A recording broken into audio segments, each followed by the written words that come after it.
India and US are nearing a mini trade deal with sectors like dairy and agriculture likely to be excluded from the pact, according to sources. My colleague Sumita Karir actually sent this report earlier.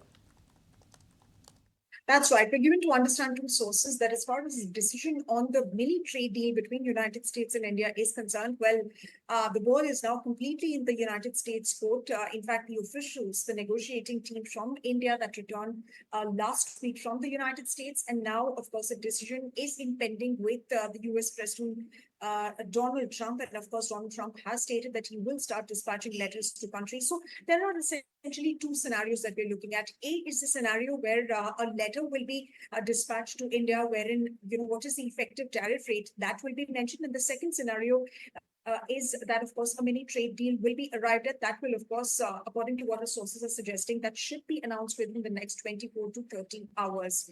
So India is bracing for these decisions by the United States. As far as negotiations go, well, India has been insistent in protecting its agri, dairy, and even e-commerce sector. In the US has been asking for increased access in these areas, these sectors. But India is, of course, wanting to protect its sectors, some of these sectors. So definitely these sectors from the mini trade deal, they could completely be avoided. Other than that, India is not accepting any exemptions on steel and aluminum to come.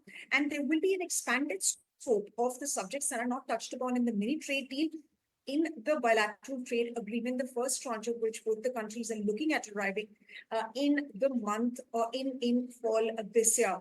Other than that, we are also learning that there are no further negotiations pending. And of course, the US wants India to cut duties on industrial goods, electric vehicles, wine, petrochemicals, etc.